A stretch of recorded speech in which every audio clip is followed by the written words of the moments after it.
El derecho es el conjunto de condiciones que permiten a la libertad de cada uno acomodarse a la libertad de todos. Immanuel Kant.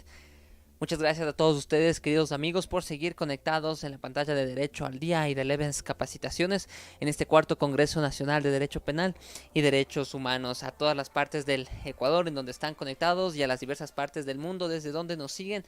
Gracias por seguir en compañía de Levens Capacitaciones de Derecho al Día y por seguirse fortaleciendo día tras día en su accionar profesional, en su capacitación académica y mejorando como profesionales. Como parte de estas charlas de jornadas del Congreso y para cerrar esta mañana de capacitaciones estaremos en compañía de la doctora Valeria Beck-Weiss. Un poco de la trayectoria de la doctora Valeria. Ella es doctora PhD en Derecho y especialista en Derecho Penal por la Universidad de Buenos Aires, magíster en Derecho Internacional Público en New York University, investigadora postdoctoral en Alexander von Humboldt en Freie Universität Berlin, investigadora asociada del Instituto Max Planck de Historia del Derecho Europeo. Agradecemos la apertura de la doctora Valeria Beck a nombre del Instituto Azteca, de la Comisión Iberoamericana de Derechos Humanos de Derecho al Día y de Levens Capacitaciones por haber aceptado esta invitación a compartir con nosotros el tema de crímenes de los poderosos y COVID-19. Muchísimas gracias, doctora Valeria. Bienvenida también a todos los amigos. Bienvenidos a quienes están enlazando. En este momento damos paso a la doctora Valeria. Un gusto poder compartir con usted. Bueno, muchísimas gracias. ¿Se escucha bien? Sí, doctora Valeria, perfecto. Perfecto. Y les pregunto, ¿pueden ver el PowerPoint? Sí, doctora Valeria, en este momento podemos ver el PowerPoint. Si hay la factibilidad y le podemos ver en pantalla grande, si le da de pronto F5 para verlo, visualizarlo en pantalla completa. Dale.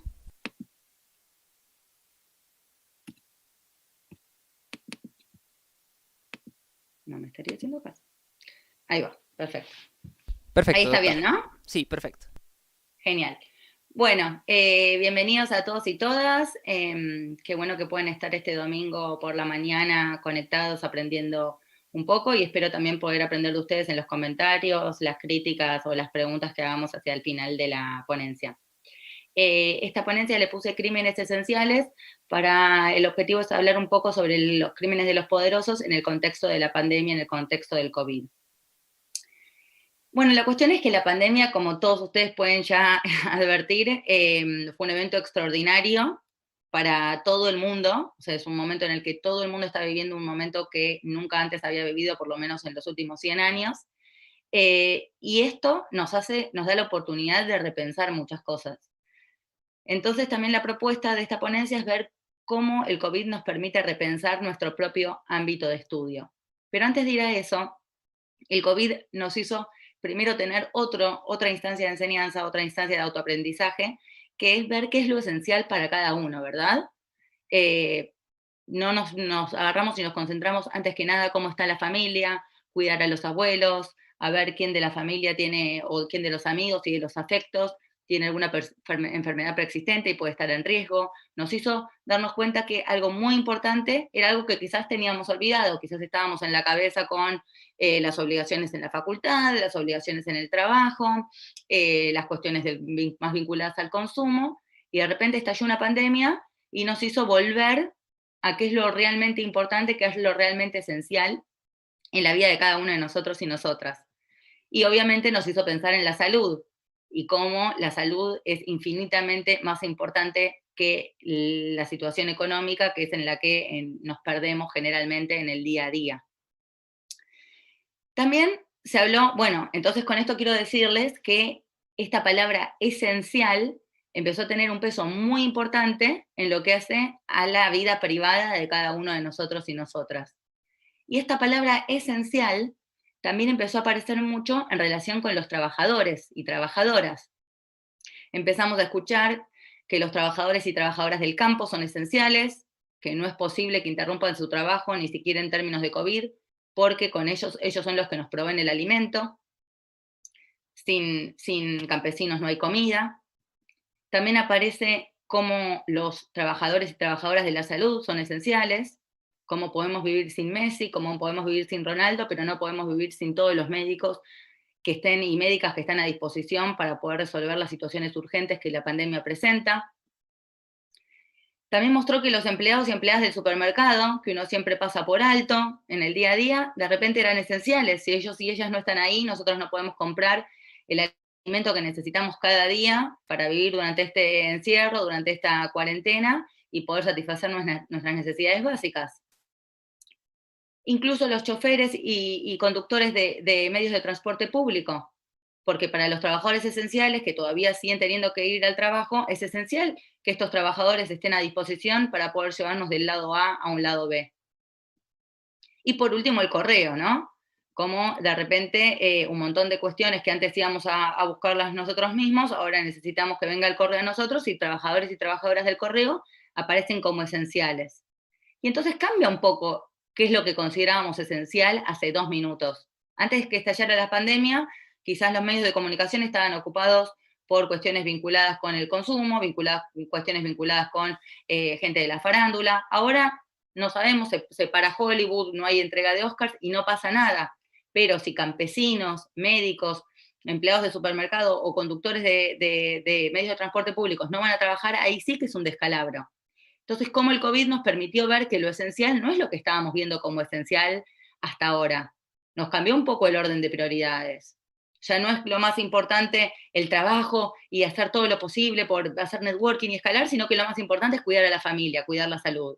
Y ya no es que lo más importante es el jugador de fútbol, la modelo, el político más exitoso, sino que de repente los infectólogos están en un primer plano y las infectólogas y todos estos trabajadores y trabajadoras que son los que permiten que nuestra vida pueda continuarse sin perjuicio de una cuarentena absoluta, como hay en muchos países.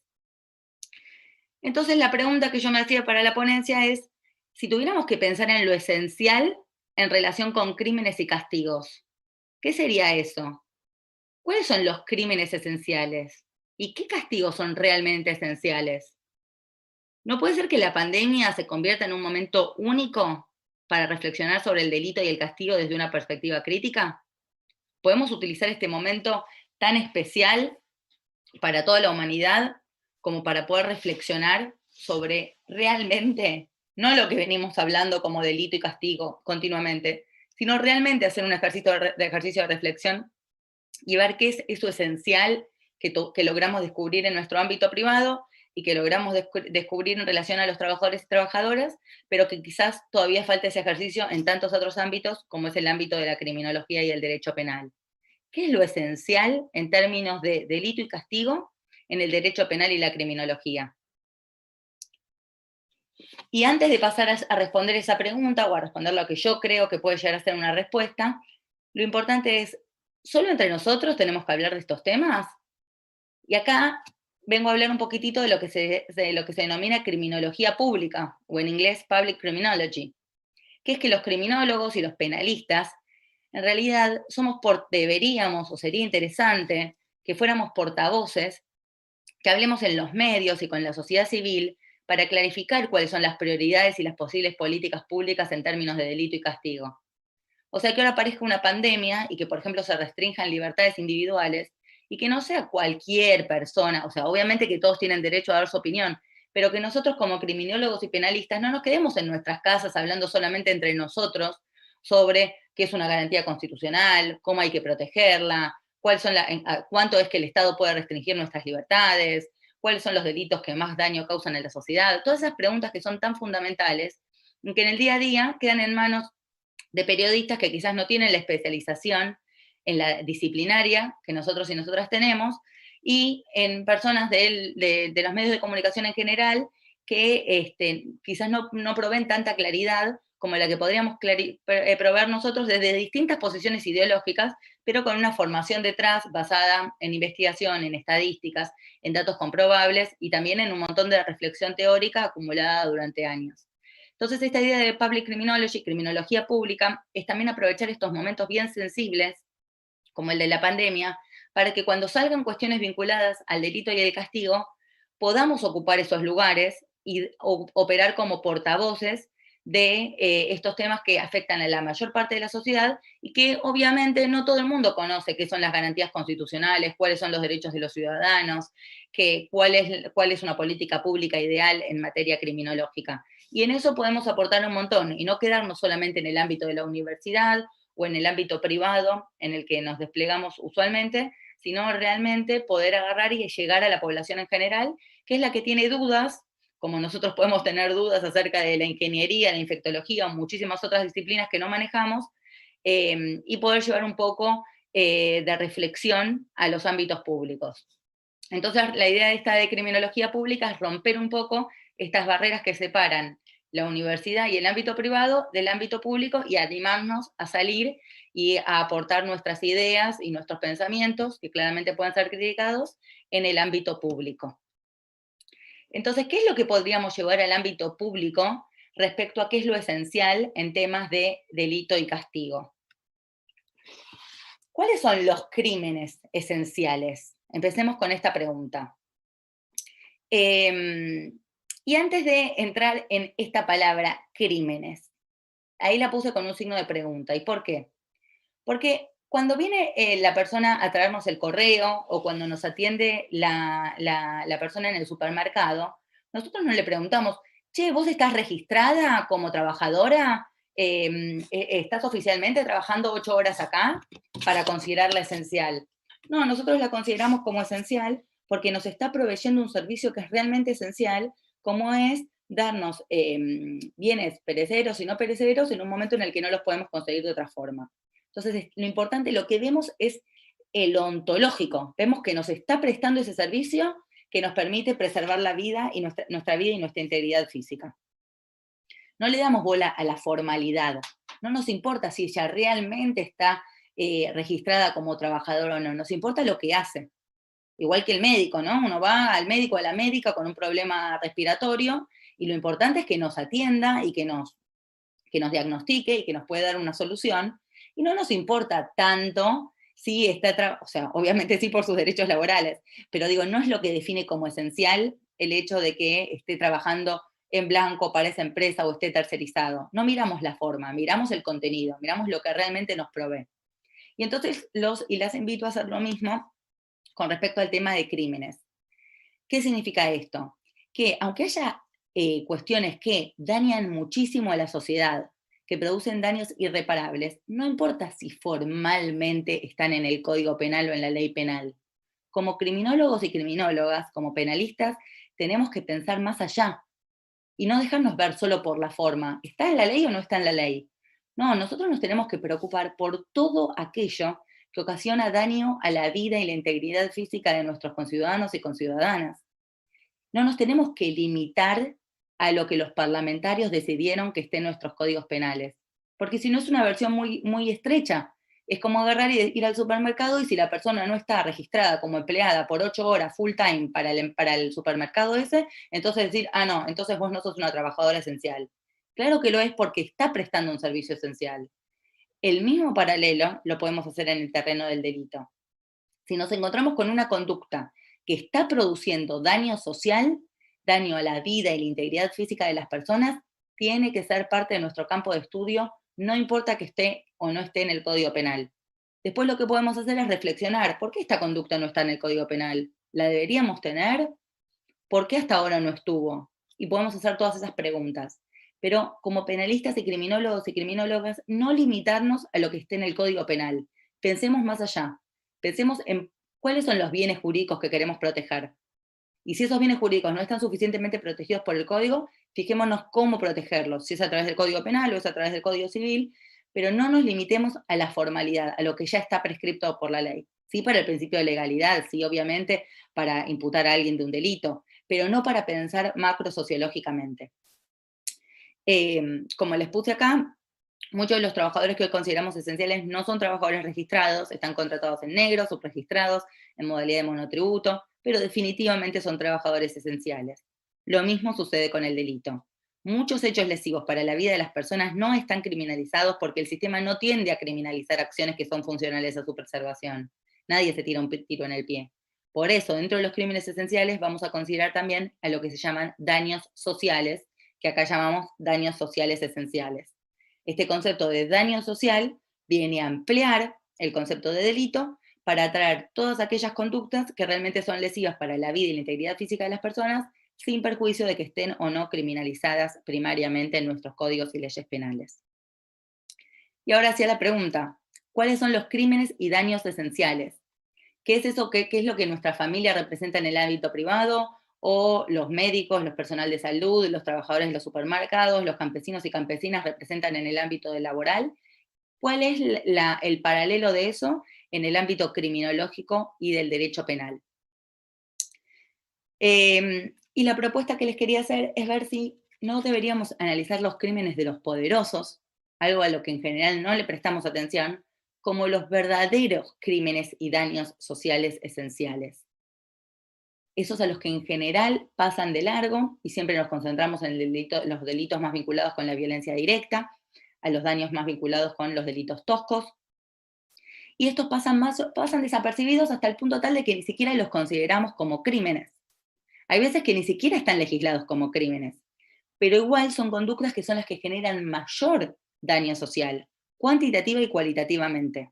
Entonces, ¿no será la pandemia un momento ideal para romper los márgenes de pensamiento que veníamos manejando, pensar más allá y reflexionar sobre los crímenes de los poderosos como el máximo exponente de crímenes esenciales o daños sociales esenciales? Eh, ¿Cómo se definen los daños sociales o crímenes de los poderosos?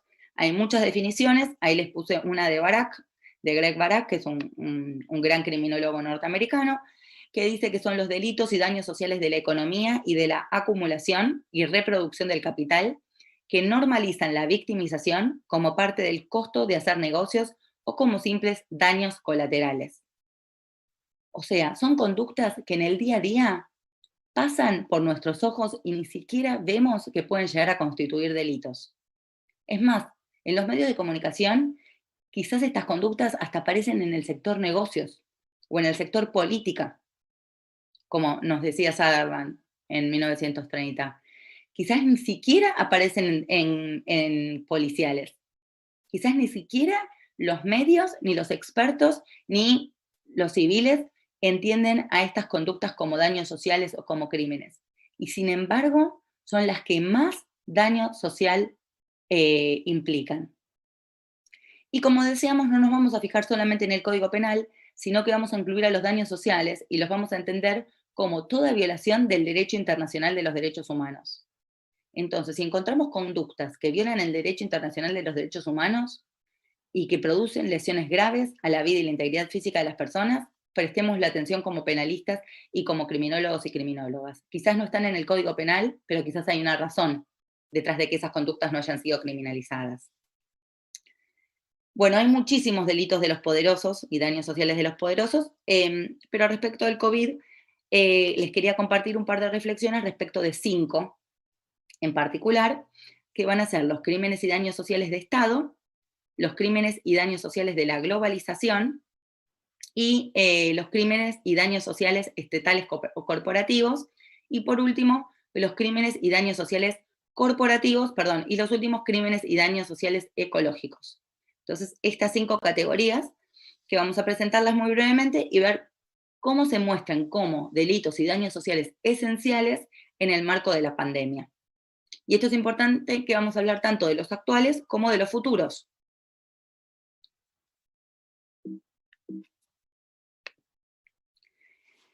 Del primero que podemos hablar, ahí ven al costado a Bolsonaro sacándose la máscara y en el medio de una manifestación, son los crímenes y daños sociales de Estado, que pueden ser comisivos u omisivos, como cualquier otra conducta, bueno, no todas, pero como muchas de las conductas del Código Penal.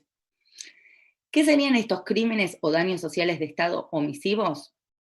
Bueno, son actos que los gobiernos no realizan, intencional o no intencionalmente, y que producen daño social o material a los ciudadanos y ciudadanas. Es la negligencia o la falta de acción en la que el Estado no evita la pérdida de vidas humanas, sufrimiento y privaciones que está en su poder evitar. Son actos relacionados con los deberes explícitos o implícitos del Estado, que son expectativas de comportamiento que no necesariamente están codificadas en leyes, como dijimos, pero que forman parte de las expectativas generales del contrato social. Por ejemplo, Katrina, el huracán que hubo en el sur de los Estados Unidos. Hubo un huracán, eso obviamente no puede ser achacable al Estado, pero después de eso hubo un montón de gente que quedó sin casa, que quedó sin acceso a la salud, y el Estado no hizo lo suficiente como para evitar pérdidas humanas o lesiones a la integridad psicofísica de esas personas. Eso definitivamente deberíamos verlo como un crimen o, si no está tipificado, como un daño social de Estado omisivo. Porque el Estado tiene la obligación de proveer una respuesta a sus ciudadanos y ciudadanas en el marco de un tsunami o de un huracán o cualquier otro desastre natural, y cuando no lo realiza está incumpliendo con esas obligaciones constitucionales e incluso del derecho internacional o incluso del Código Penal doméstico. Entonces, ¿no podríamos pensar que la no aplicación de medidas preventivas de salud pública en el marco del COVID configura un crimen de Estado omisivo y que deberíamos verlo como esencial en este momento porque es lo que más está produciendo pérdida de vidas humanas y lesiones a la integridad física de las personas? El hecho de que tengamos, por ejemplo, en los Estados Unidos, un epidemiólogo como Neil Ferguson, que bien adelante, el 19 de marzo, apenas empezaba la pandemia, dijo, pueden llegar a morir más de 2 millones de personas si no hacemos algo al respecto. La Organización Mundial de la Salud, el 25 de marzo, dijo, si Estados Unidos no hace algo, va a ser el centro de la pandemia. Y sin embargo, el Estado en los Estados Unidos no hace nada. Y miles y miles y miles de personas empiezan a contraer COVID, a tener daños físicos para toda la vida e incluso a morir. ¿No estamos frente a un delito? ¿Un delito de omisión? El Estado es el garante de la salud pública de los ciudadanos y ciudadanas norteamericanos. Sabe por parte de infectólogos e infectólogas que tiene que hacer algo y no lo hace. ¿Eso no es un delito de omisión? Cuando lo vemos en el Código Penal, el ejemplo claro, ¿cuál es? De homicidio por omisión. La madre que no alimenta a su bebé. No es que el Estado puede verse como padre, hay un montón de discusiones al respecto, pero sí que el Estado tiene un deber de garante respecto de los derechos esenciales de los ciudadanos. Y acá, a sabiendas de que no haciendo algo al respecto, las personas iban a morir, no lo hizo. ¿No podríamos considerarlo entonces como un delito de omisión esencial? Les dejo la pregunta, después la podemos discutir. Y algo muy importante es el término victimización. Y acá podemos hablar de victimización selectiva en tiempos de COVID. ¿Qué significa esto? Que los crímenes y daños sociales de omisión, en este caso la ausencia de políticas públicas en materia sanitaria, determinan que la victimización esté atravesada por género, también por el color de la piel y por la clase. Volviendo al caso de los Estados Unidos, las cifras dicen que en Nueva York las personas de raza negra o de color piel más oscuro, ya sean marrones, negros, los que no corresponden al mainstream de norteamericano blanco, y los pobres tienen 2 veces más posibilidades de morir por COVID. Y no es que el COVID ataca a cierta población y no a la otra. Tiene que haber una explicación social, socioeconómica detrás de todo esto. La tasa de mortalidad de latinos es de 22 en 100.000 personas, entre afroamericanos de 20 en 100.000 y de blancos de 10 en 100.000. O sea, la mitad respecto de los afroamericanos y más de la mitad más baja respecto de los latinos. En Chicago, el 72% de las personas muertas por COVID son afroamericanas, pese a que son solamente un tercio de la población. En Argentina lo vemos con el caso de las villas, donde la mayor parte de la población que está siendo afectada por COVID vive en villas miserias, en barrios marginales, como pueden ver en la foto. ¿Y entonces por qué? ¿Esto es porque realmente el virus ataca a cierta población? No. Los latinos y los afroamericanos están sobre representados en las primeras líneas de trabajadores esenciales. Constituyen un 75% de los empleados de comercio, conductores y personal de cuidado. Entonces, claramente, si están en esa primera línea luchando contra el COVID, están muchísimo más expuestos, mientras que la mayoría de los blancos pueden hacer un trabajo de oficina, remoto, quedándose en la seguridad de sus casas, cumpliendo con la cuarentena, sin tener que ponerse en riesgo. Entonces, la explicación no es racial, sino socioeconómica. Las poblaciones de latinos y afroamericanos son tan estigmatizadas, tan marginalizadas y están condenadas a tener los peores trabajos en las primeras líneas de acción, que después son los que primero resultan perjudicados en el marco de una pandemia. También hay cuestiones de género. La pandemia mostró que las mujeres representan el 70% del sector social y sanitario en el mundo, según Naciones Unidas. Los pobres, además, son más susceptibles de morir de COVID porque tienen más enfermedades crónicas no tratadas. Y obviamente también las condiciones de vida. Si yo no tengo acceso al agua potable, como sucede en la Villa 31 en la Ciudad de Buenos Aires, entonces claramente no puedo realizar lo más esencial que tiene que ver con el lavado de manos para frenar el virus. En términos de género, el otro tema que despertó la pandemia es obviamente la violencia. La violencia de género atraviesa todas las clases sociales, pero sí se puede hablar de todos modos de un crimen estatal de omisión por la falta de políticas públicas de género integrales.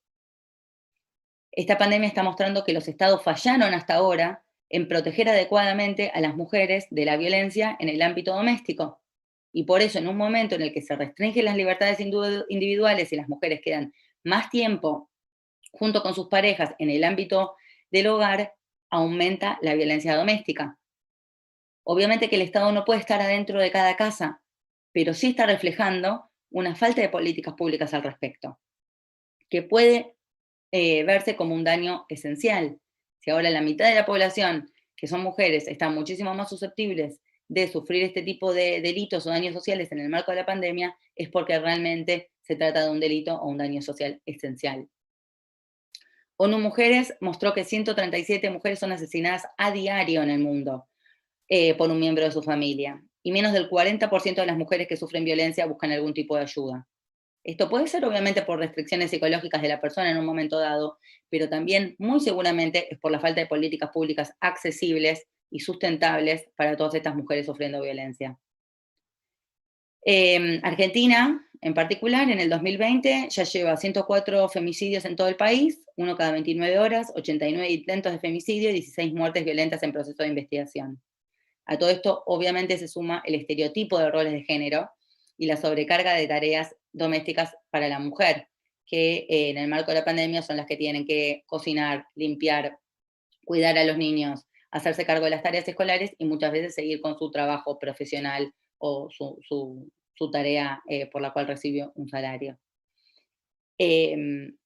Todo esto podríamos encuadrarlo, en virtud de la falta de políticas de Estado integrales, como un daño social estatal de omisión. Pasando a otra de las segundas categorías, teníamos los crímenes o daños sociales de la globalización. Los primeros que vimos recién es el Estado el gran perpetrador. Es el Estado que por omisión o por comisión termina produciendo pérdidas de vidas y lesiones de la integridad física de las personas. En el caso de los crímenes o daños sociales de la globalización, también tenemos agentes poderosos como perpetradores, pero acá no se trata solamente de los estados, sino también de organizaciones internacionales que operan en un contexto global y que priorizan intereses de los poderosos y de sus propias corporaciones por sobre los intereses de las poblaciones y de los ecosistemas naturales. Así que acá podemos incluir desde estados hasta organismos como el FMI, el Banco Mundial, el Banco Interamericano de Desarrollo y muchos otros. Lo importante para catalogar algo como un crimen o un daño social de la globalización es que el impacto de esa conducta sea global. ¿Y qué ejemplos tenemos en el marco de la pandemia? Bueno, Trump saliendo, por ejemplo, de la OMS, de la Organización Mundial de la Salud, quitándole recursos, algo que ya ocurrió, y ahora tratando de salir de la organización.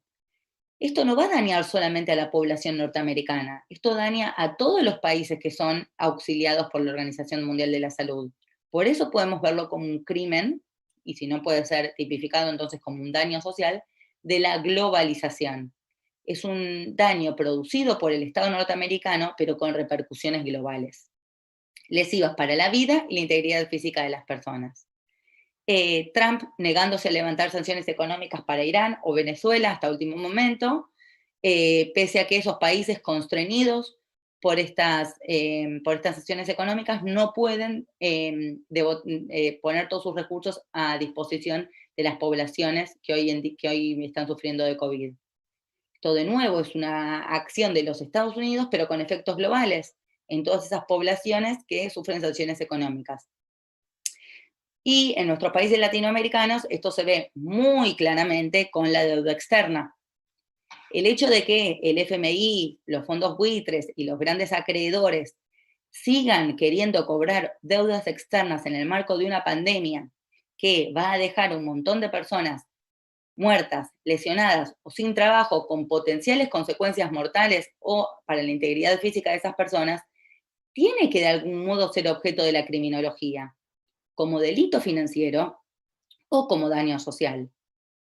Pero si yo quiero cobrar una deuda que en este momento el Estado no puede afrontar y que si lo afronta, eso puede repercutir en vidas humanas, ¿no deberíamos realmente tenerlo como un delito o daño social esencial, mucho más que cualquier otra de las conductas tipificadas que están ocurriendo a diario? En tercer lugar, vamos a hablar un poco de los crímenes o daños sociales estatales corporativos. ¿Qué son estos? Acá tenemos estatal corporativo. Entonces, en el primero vimos al Estado como perpetrador. En el segundo vimos a la globalización, o sea, los estados u organismos internacionales, pero con actividades y conductas que tienen una consecuencia global. Y acá tenemos los crímenes o daños sociales estatales corporativos. ¿Qué significa esto? Que son delitos o daños sociales que surgen como resultado de la interacción y colaboración entre una o más instituciones estatales y una o más instituciones de producción o de distribución económica. Es decir, que tenemos una corporación, una empresa y al Estado, que conjuntamente realizan conductas que o constituyen delitos, directamente están tipificadas, o que pueden constituir una violación al derecho internacional de los derechos humanos porque producen daños a las vidas y la integridad física de la población. Ejemplos que tenemos acá, de nuevo yendo a los Estados Unidos. Gilead Sciences es una compañía farmacéutica que está vinculada con la familia Trump y que recibió un permiso para el uso exclusivo de un medicamento para COVID por los próximos 7 años. ¿Qué significa esto? Que si ellos son exitosos y logran desarrollar una vacuna para el COVID, entonces solamente va a poder ser accesible para todas esas personas que puedan pagarla. ¿Y qué sucede con todas esas personas que no puedan pagarla? Porque no tienen seguro social o porque tienen seguro social y el seguro social no los cubre. Una vacuna para el COVID, ¿no debería estar a disposición de toda la población? Si yo privatizo el acceso a la vacuna, a unas sabiendas de que eso va a implicar que muchas personas no puedan pagarla y por eso mueran o tengan daños físicos irreparables, ¿eso no es un delito de omisión que deberíamos tener en cuenta? Y acá hay intereses estatales y corporativos en juegos. Entonces se da esta dinámica que tiene dos lados. Otros ejemplos. Permisos y omisión del control de la industria farmacéutica para la producción de medicamentos no esenciales. Si nosotros tenemos una industria farmacéutica que sigue produciendo cualquier cosa que no tiene que ver con la prevención del COVID, cuando hay personas muriendo, ¿esto no podría verse también como un daño social? Ante la posibilidad de salvar vidas humanas, ¿no deberíamos no se debería tomar una decisión estatal corporativa para dedicar todos los recursos posibles al desarrollo de medicamentos o soluciones para prevenir muertes? Y si no se hace, ¿eso no es por lo menos un daño social? Que es esencial, porque es lo que más está produciendo muertes hoy en día. Em, bueno, muchísimas otras cuestiones pueden verse como delitos estatales corporativos, entre ellas la funcionalidad de los medios de comunicación. Si yo tengo medios de comunicación diciendo no es necesario usar barbijo, esto es una exageración, esto es una infectadura, no es necesario tomar medidas tan drásticas, y a raíz de eso hay población que lo escucha y que piensa que de verdad, entonces quizás no es tan duro, no es tan necesario tomar tantas precauciones para el virus, y salen y se contraen la enfermedad. No hay ningún tipo de responsabilidad, si no es criminal, por lo menos a nivel de lesividad por parte de estas corporaciones. En Estados Unidos hubo gente que llegó a tomar lavandina cuando los medios de comunicación difundieron un mensaje de Trump diciendo que hasta podría llegar a tener algún tipo de utilidad. Entonces hay una responsabilidad muy importante por parte de los medios de comunicación.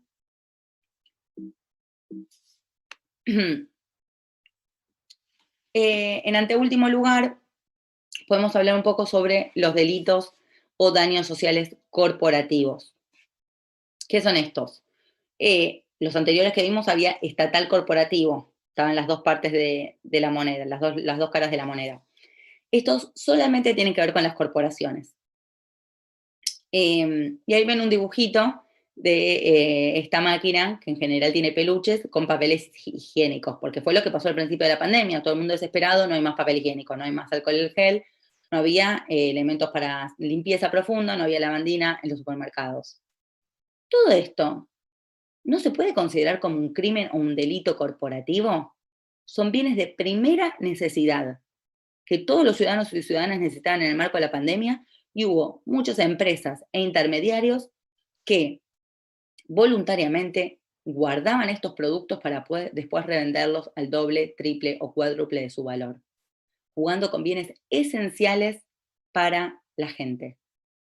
¿Eso no produce daños que son irreparables, daños esenciales? Una persona que no puede limpiar su casa porque no hay medios a disposición, o los que hay son a precios tan elevados que no los puede adquirir. Entonces acá nos encontramos con los crímenes o daños sociales corporativos, que son producidos por corporaciones priorizando el rédito económico por sobre la lesividad a la vida y la integridad física de las personas. Un ejemplo muy bien estudiado por Klein y Lang en un artículo de 2015 es el de Walmart, que es la gran corporación de los Estados Unidos, la máxima empleadora, y tiene tan bajos niveles de salario que tiene trabajadores que además tienen que ir a la seguridad social, o sea que además tienen que cobrar planes sociales para poder llegar al salario mínimo.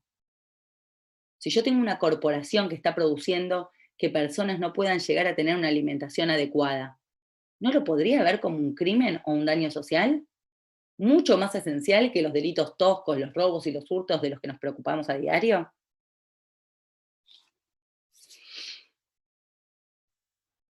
Y siguiendo con los daños corporativos, bueno, las otras empresas que realmente se beneficiaron muchísimo durante la pandemia fueron las empresas que venden online, Amazon, eBay y otras. Amazon, por ejemplo, aumentó un 40% en el mes de marzo y abril el precio de sus acciones. Y sin embargo, despidió a los trabajadores organizados que se quejaban porque no se respetaban las condiciones mínimas de higiene para la prevención del COVID entre los trabajadores y trabajadoras. ¿Esto no debería ser un delito o por lo menos un daño social? Yo soy una empresa que estoy aumentando un 40% el precio de mis acciones en el marco de una pandemia y no protejo la integridad física de mis trabajadores, y de hecho los despido en el momento en el que tratan de luchar por sus derechos. E incluso podríamos pensar en la industria del entretenimiento. Hoy en día todo lo que es el mundo de la cultura y las artes está parado. No se producen obras de teatro, no se filman nuevos rodajes. Toda esta gente está sin empleo y no estamos pensando solamente en las grandes figuras de Hollywood, sino en general. Y sin embargo tenemos a Netflix, a HBO, YouTube y todas las grandes plataformas aumentando drásticamente sus ingresos, sin pagar a la gente que realmente sube los contenidos. No tanto en Netflix o en HBO, pero sí lo vemos en YouTube o en Instagram. Individuos que suben su contenido, que llenan la plataforma de contenido, haciendo que esa plataforma se vuelva más rica, más interesante y atraiga más consumidores, y sin embargo no reciben nada de esas corporaciones. ¿Esto no es una lesión a los derechos laborales de los artistas que suben el contenido? ¿No deberíamos verlo como un problema? Y por último, los delitos o daños ecológicos, o sea, los crímenes o daños que lesionan al medio ambiente, la vida humana, animal o vegetal. Y esto en el marco del COVID lo vimos con la criminalización de la protesta social ecologista.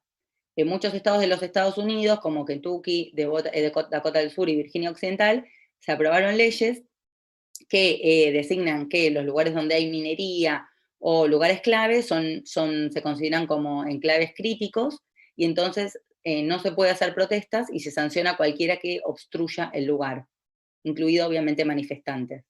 Entonces se aprovecha el ámbito de la pandemia para restringir derechos individuales y comunitarios, como son los vinculados a la protesta social, que de no existir esta protesta social, ya no hay prácticamente ninguna barrera para poder frenar estas explotaciones mineras u otras explotaciones que producen daños irreparables al medio ambiente y por ende en el futuro para la vida humana e incluso para la integridad del planeta Tierra hoy, es el único que tenemos. ¿No debería ser eso un daño o un delito social? O sea, estamos en un estado que criminaliza al que protesta para defender al medio ambiente, que es el único que tenemos, en vez de criminalizar a la corporación que produce el daño social, el daño ambiental irreparable. ¿No es un momento para repensar estas cuestiones? Y por último les quería decir un poco esta cuestión de prevenir. No solamente como criminólogos, criminólogas y penalistas pensemos en el hoy, también pensemos en lo que viene, para poder realmente evitar ese daño social. Siempre se critica que el derecho penal viene cuando el muerto ya está frío. Pero desde el ámbito de la criminología podemos pensar más allá daños que pueden llegar a ocurrir, delitos que pueden llegar a venir, y así poder tener alguna cierta función preventora si somos exitosos. Una de las cosas que se puede ver hoy en día, y que los invito a ver las entrevistas de Noam Chomsky, él agarra y dice, está bien, la crisis del COVID es terrible, pero mucho más grave es la crisis planetaria que hay en términos de sustentabilidad y en términos de medio ambiente.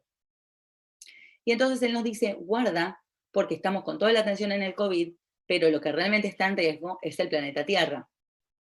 ¿Y en qué función podemos ejercer una... Muchas gracias. ¿Y en qué podemos ejercer una función preventora en este contexto? En el sentido de que, muchos países que están con mucho temor a la crisis económica y financiera que va a venir, va a seguir al COVID y que ya está presente, están pensando en recortar gastos vinculados con el tránsito a las energías renovables y con cuestiones para evitar la contaminación ambiental. Eso nos puede llegar a salvar pérdidas de trabajos en el día después, en el corto plazo. Pero ¿qué pasa con los daños ambientales a largo plazo que no vamos a estar evitando? No prever daños sociales, daños ambientales que pueden poner en riesgo nuestro planeta Tierra. ¿No debería ser un crimen estatal de omisión? Y esencial, porque el daño puede ser la vida, la pérdida de la sustentabilidad de la vida en el planeta Tierra. Esto es lo que realmente debería ser esencial y realmente captar en toda su extensión nuestras preocupaciones y nuestras investigaciones. Esto de mirar hacia el futuro es lo que se llama Prospective Crimes of State, que lo propone Friedrich, y que tiene que ver con eso, con que nuestra función no sea solamente mirar el pasado, el muerto que ya está, o el presente, sino también ver cuáles son los riesgos que hay en el futuro. Entonces, que se declare una pandemia y ya empecemos a pensar en los riesgos a las libertades individuales, en las pérdidas de trabajo, en las pérdidas de la integridad física de las personas y ver hacia dónde tiene que ir la atención de la criminología y del derecho penal. Incluso para el caso de Argentina puede ser default y daños sociales, y pensar desde una mirada criminológica la situación de la deuda externa. Y para finalizar realmente, la cuestión de los castigos esenciales. Siempre nos dicen, no, en la cárcel es muy necesaria, no se puede vivir sin cárceles, en las cárceles están, todos los que están en la cárcel tienen que estar en la cárcel, o prácticamente el 99%. Y sin embargo, en el marco de la pandemia, muchísimos países abrieron las puertas de las cárceles para decretar la liberación de personas detenidas para evitar el riesgo de infectados e infectadas. Acá les puse algunos números en el PowerPoint, pero llegamos a que Turquía estaba planeando liberar 45.000 personas, Grecia 1.500. En Estados Unidos se liberaron miles y miles de personas en los distintos estados. Y entonces, si todas esas personas podían estar afuera sin poner en riesgo la seguridad pública, ¿por qué tuvimos que esperar a una pandemia para no aplicar la pena privativa de libertad que debería ser el último recurso? ¿No nos está marcando esto que entonces la presión no es tan esencial en todos esos casos como nosotros pensamos?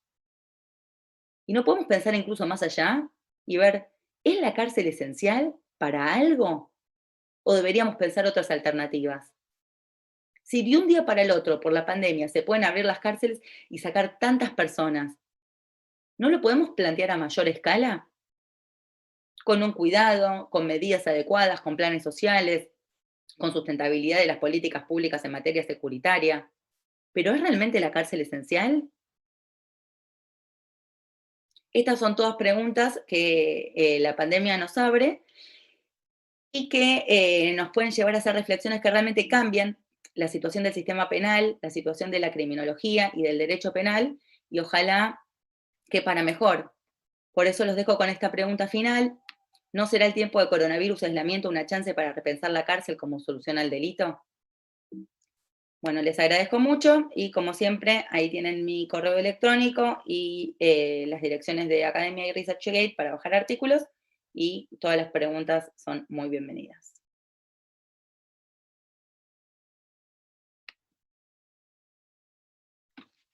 Perfecto, muchísimas gracias, doctora Valeria, por compartir con nosotros unos momentos y vamos a participar en este momento de la sección de preguntas. Nos han dejado algunas inquietudes todos nuestros participantes, así que vamos a precisamente dar lectura. Les recordamos también, por favor, dejarnos todas las dudas e inquietudes, nos pueden seguir dejando por favor en la caja de comentarios.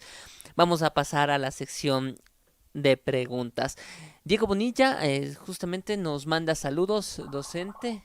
Jairo Paul Aro Guevara dice, desde la criminología, los daños sociales lascivos cometidos por los grupos de poder deben ser castigados con pena privativa de libertad, tomando en consideración que el derecho penal es mínimo. ¿Es Bueno, una pregunta o un comentario? no, me deja como comentario Jairo Paul, Ah, si es que de pronto perfecto. es alguna pregunta nos pueden dejar por favor especificado. De igual manera, saludos de Catherine Córdoba y vamos a pasar con las preguntas que nos han dejado por el chat. Dice, excelente explicación, doctora Valeria, ¿qué se debe fomentar, salud o economía? Por ejemplo, mantengo cerrado mi negocio y quiebro y me quedo sin dinero para dar de comer a mi familia o exijo que el gobierno me permita trabajar y me deje abrir mi negocio, nos dice Andy, perdón, como pregunta. Bueno, ahí justamente es que no puede ser que el individuo tenga que elegir entre la vida y la sustentabilidad económica. Tiene que haber otros intereses que puedan ser afectados y no puede ser que el Estado nos ponga en esta disyuntiva que es realmente una disyuntiva imposible de superar entre una economía que me permita sostener la vida en el largo plazo y poner en riesgo mi integridad física hoy saliendo a la calle. Por eso, en vez de que el delito siempre lo miremos en el microplano, viendo que el delito es abrir o no abrir el negocio rompiendo una regulación, o robar o no robar, hurto o no hurto, ¿no será que el verdadero daño social esencial, el verdadero delito, es que el Estado nos ponga en esta situación de elegir entre la sustentabilidad económica y la vida? ¿No habrá que afectar otros intereses corporativos o muchísimo más importantes para que estas decisiones imposibles de superar no recaigan en el ciudadano? Y entonces, como criminólogos, si en vez de agarrar y seguir estudiando el delito callejero, no nos tendríamos que poner a estudiar cuáles son las características de los crímenes de los poderosos y de los daños sociales para ver si no se pueden legislar y tipificar más explícitamente y que no sea el ciudadano o ciudadana de a pie el que tenga que tomar este tipo de decisiones. Yo los dejo abiertos como preguntas, sobre todo porque en la situación de Ecuador hoy en día es súper sensible. Y estas preguntas están en la cabeza de muchos ciudadanos y ciudadanas que tienen que realmente realizar este tipo de elecciones. Por eso la posibilidad no de resolver este dilema desde la criminología, pero sí de pensar qué es lo que pensamos como delito. Delito no es que las grandes corporaciones hoy en día echen a gente, echen a ecuatorianos y ecuatorianas porque no les cierran las cuentas en el marco de una pandemia, cuando entonces con eso ponen en riesgo la sustentabilidad de la vida de sus ex empleados y empleadas. ¿No debería ser eso un delito? Si es que, porque tendríamos que volver a pensar qué era el delito. El delito el castigo está ahí para proteger bienes jurídicos esenciales. ¿Y qué hay más esencial que la vida y la integridad física? Entonces, si yo como corporación lo cierro porque hoy, en el marco de una pandemia, no me dan los números, y entonces pongo en riesgo la vida y la integridad física de los ciudadanos, ¿no debería ser eso objeto del derecho penal? Son preguntas. Perfecto, muchísimas gracias, doctora Valeria. Y bueno, justamente Jairo nos decía en la pregunta justamente lo que había leído anteriormente. Nos dice ahora sí, desde la criminología, los daños sociales lesivos cometidos por los grupos de poder deben ser castigados con pena privativa de libertad, tomando en consideración que el derecho penal es mínimo. Ah, perfecto. Bueno, la criminología de los crímenes de Estado o la criminología de los poderosos se enmarca dentro de la criminología crítica, que está muy alineada con el derecho penal mínimo. O sea que se entiende que la pena privativa de libertad no soluciona nada, nunca, en ningún caso, ni con los poderosos ni con los no poderosos. Así que no, la criminología de los poderosos o la criminología crítica, la criminología de los crímenes de Estado nos invita a pensar soluciones mucho más creativas. En el caso de las corporaciones, claramente el derecho civil es muchísimo más efectivo que el derecho penal. O se puede tomar el derecho penal solamente para poder tener cierto poder de policía y poder intervenir en el caso sobre los recursos de la empresa, pero es muchísimo mejor poder, o sea, no es que la criminología del crimen de Estado da una solución, pero sí critica el derecho penal y entonces deja como abierta la posibilidad de pensar el derecho civil como una solución más importante. Porque si yo tengo una corporación que, por ejemplo, está produciendo daños ecológicos, contaminando un río, aprovechando que no hay tanto control en el marco de la pandemia, bueno, después no me sirve de nada poner preso al CEO. Me sirve muchísimo más hacer que esa empresa ponga todo el capital necesario para sanear ese río y revertir todos los daños que ha ocasionado en el medio ambiente y en las poblaciones locales. Entonces, la pena privativa de libertad no sirve nunca. Cuando hablamos de criminalizar y cuando durante la charla hacía referencia a delitos para cosas que no lo son, es para que podamos usar la pandemia como un momento para pensar que realmente cuando pensemos en delito, dejemos de pensar en el delito individual como lo que es más lesivo.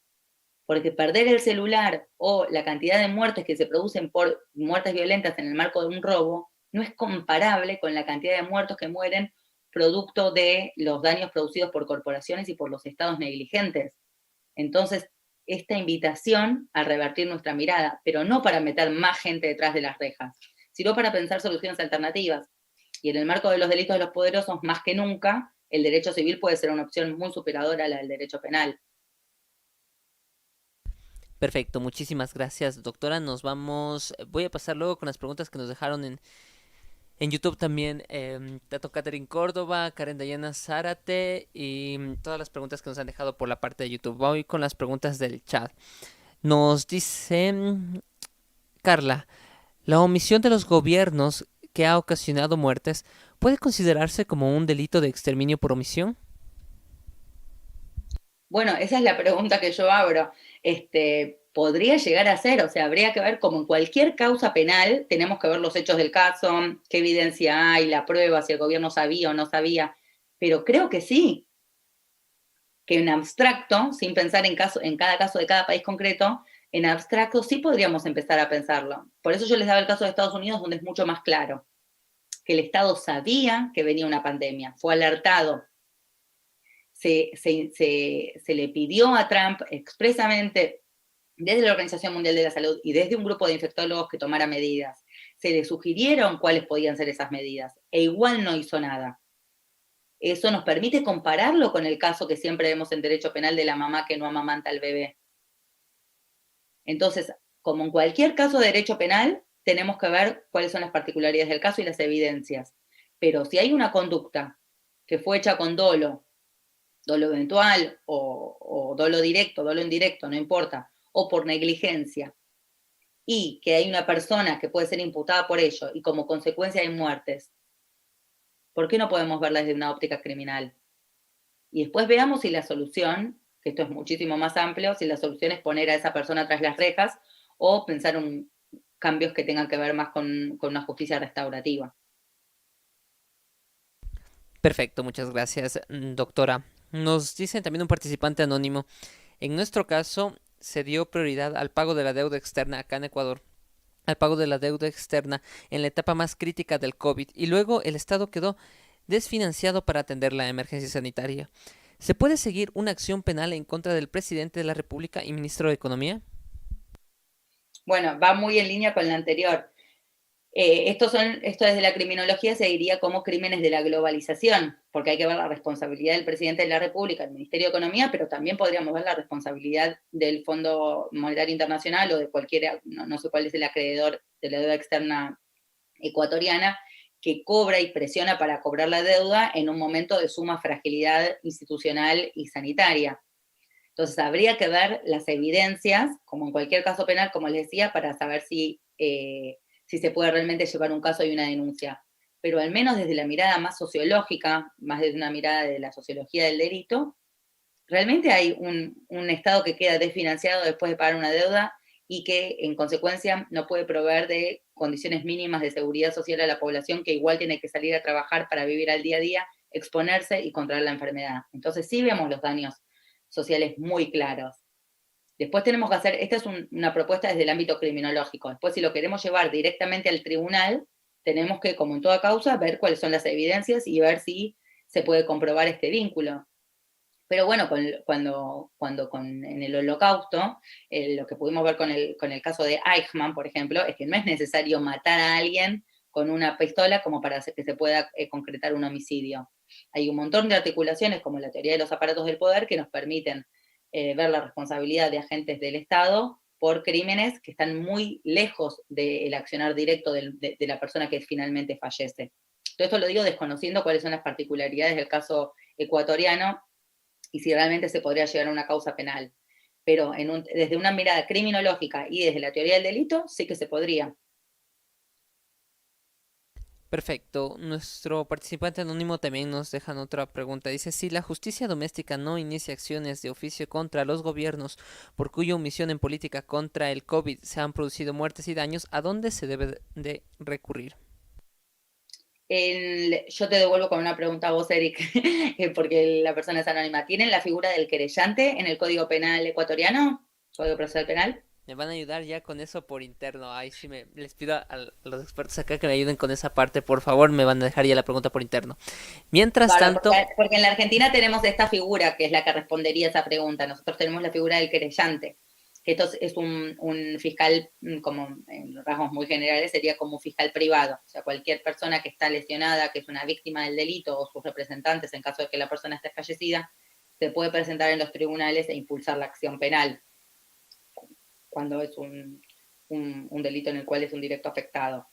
Y tiene facultades muy similares a las del fiscal.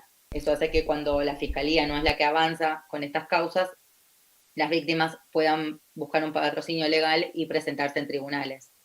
No sé si Ecuador cuenta con esta figura, pero sería la más apropiada en el caso de que el aparato del Estado no sea el que impulse las causas. perfecto. Sí, justamente doctora nos dicen, acá internamente dice, el fiscal es quien dirige la acción y solo él es el titular de la acción.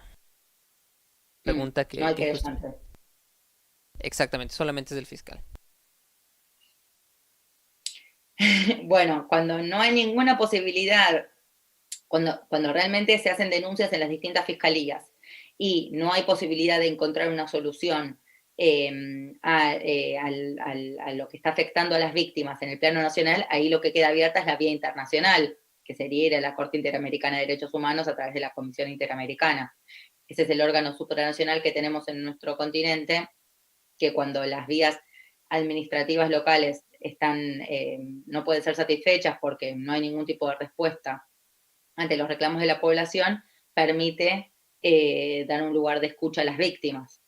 Así que si no existe la figura del querellante a nivel local, lo que quedaría es, y realmente no hay ningún fiscal que esté impulsando acciones, y realmente hay un daño a la población y una vulneración de los derechos que están amparados en el Sistema Interamericano de Derechos Humanos, se podría acudir a esta instancia. Perfecto, muchísimas gracias. Y bueno, Jairo Baul me parece que justamente nos dice, hay un comentario adicional a esto, contamos con la acción de protección que tutela nuestros derechos fundamentales. Eso es eso creo que es parte del complemento que justamente nos decía la doctora Valeria.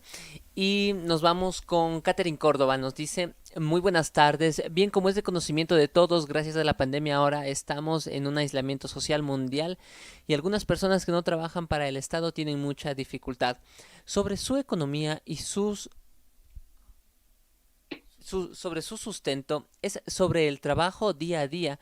¿Qué propondría usted para que el gobierno ayudara a estas personas? Gracias por su atención, nos dice Catherine Córdoba.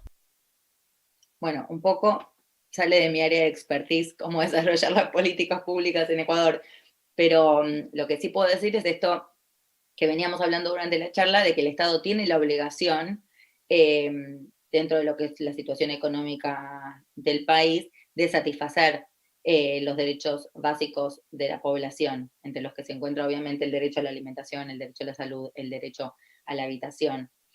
Entonces, habría que buscar alguna forma dentro de lo que es el ámbito de la pandemia, la situación de la pandemia, que es una situación excepcional, extrema, para la cual ningún país estaba preparado, pero que no sean los ciudadanos los que terminen pagando con su propia vida o su propia integridad física. Es muy difícil para mí, sin conocer la situación del contexto ecuatoriano, poder decir cómo esas políticas públicas deberían implementarse, pero sí que está este derecho ciudadano básico. Perfecto, muchas gracias, doctora. Nos dicen, le saluda Kevin Freire. Kevin Freire. ¿Considera usted que después de la pandemia los legisladores deberían replantearse e implementar nuevos tipos penales relacionados con los daños sociales? Bueno, la verdad es que, o sea, en el sí, diría sí y no. Sí, en el sentido de de que el derecho penal es tiene un poder simbólico muy importante, porque al decir que algo es delito, es como que cambia mucho nuestra cosmovisión respecto de cómo vemos un fenómeno. Hay veces que vemos que una empresa contamina el río y decimos, bueno, sí, obvio, pero es una parte, es lo que tenemos, es el lado B, es algo que hay que realmente tolerar porque atrae mucha cuestión de desarrollo económico, va a traer empleo, etcétera. En cambio, si nosotros decimos, no, es un delito de contaminación de un recurso esencial, cambia la visión en que la población responde al mismo hecho. Entonces, en ese sentido, la criminalización podría ser un elemento positivo. Pero por otro lado, la criminología crítica y 500 años de historia del sistema punitivo nos muestra que no sirve el derecho penal. Así que me haría mucho más feliz, desde un plano personal, ver que aumentan muchísimo más las restricciones desde el derecho administrativo, con algún tipo de poder de policía del Estado, como para que estas empresas tengan que responder de cierta forma frente a los trabajadores y que si no haya consecuencias civiles, que realmente se ejecuten. O sea, que haya muchísima más intervención del Estado para poder solucionar este tipo de situaciones, pero que no sea a través del derecho penal. Perfecto, nos vamos con la pregunta de Carlos Arroyo. Vamos a verificarle.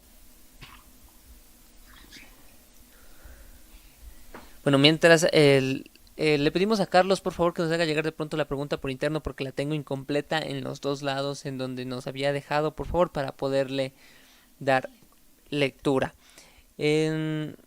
Perdón, ahora sí tengo.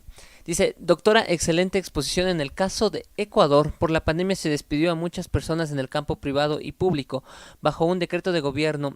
Ha pasado un tiempo y realizando recién un reglamento después de afectar a muchas personas en este sentido, el Estado actuó con grado de criminología. A usted, como conocedora de derechos humanos, ¿a quién se debería acudir para reclamar todos los daños que efectuó en tela de teatro por la pandemia?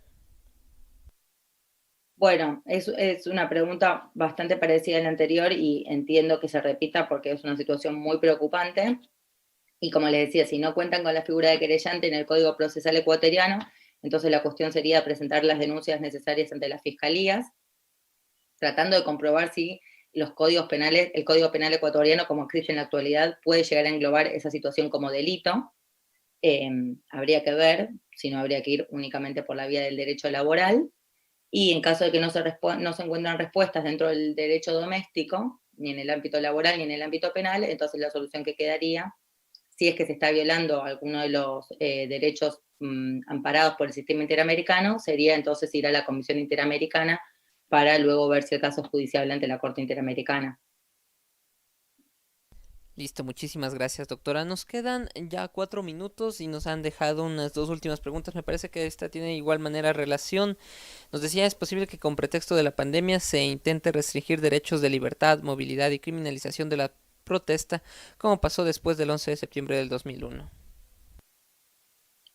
Bueno, en el marco de la pandemia sí es una situación excepcional que amerita y habilita a los estados a ejercer cierto tipo de restricción a las libertades individuales. De hecho, bueno, yo ahora estoy, como dijeron en la presentación, en Alemania, que como ustedes saben, hasta el 91 era una Alemania dividida y había mucho resquemor en la población en cuanto, de hecho, el derecho a la libertad de movimiento está constitucionalmente protegido.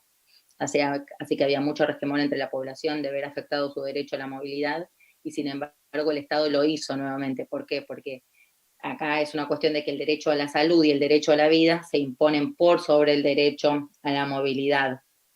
Entonces sí es posible en un estado de excepción como es la pandemia ejercer ciertas restricciones a los derechos individuales de movimiento.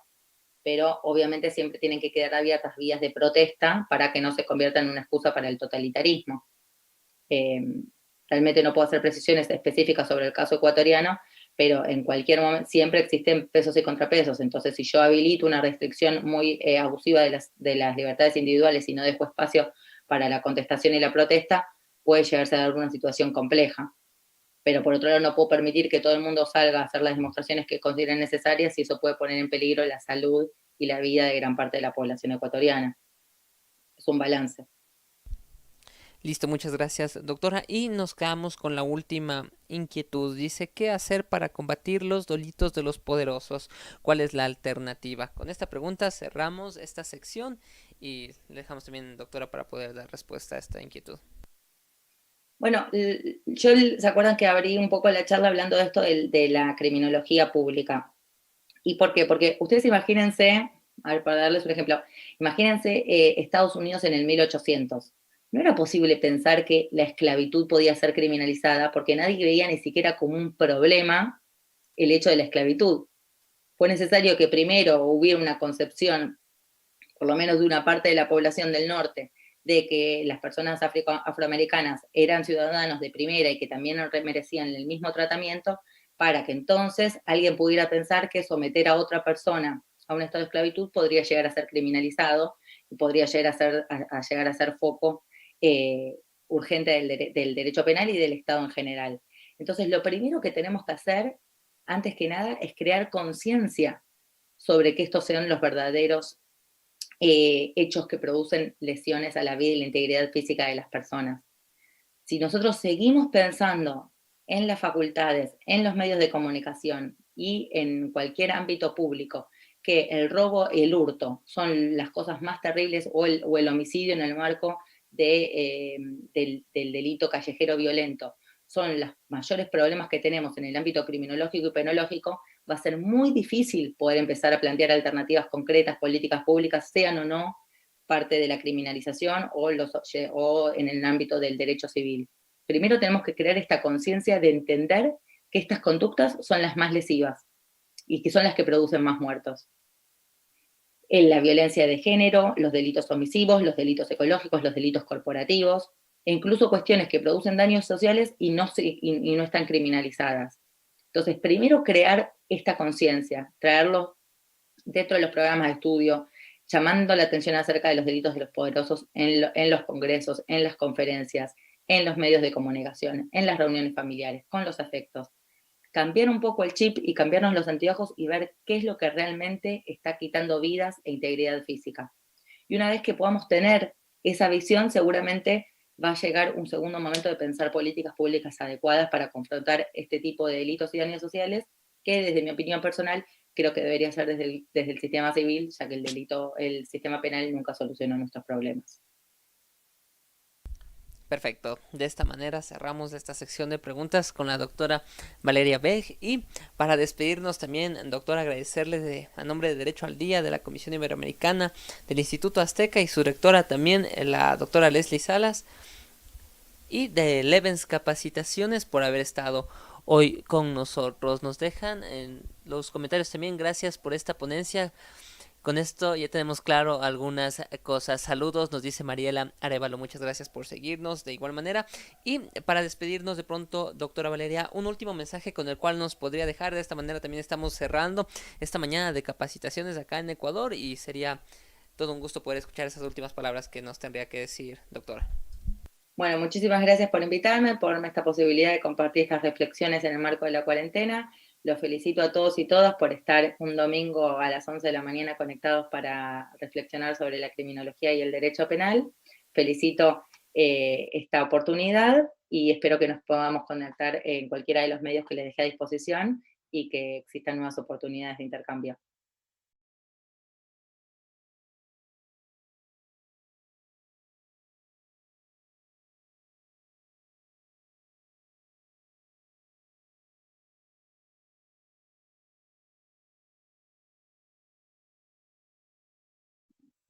Chao, muchas gracias.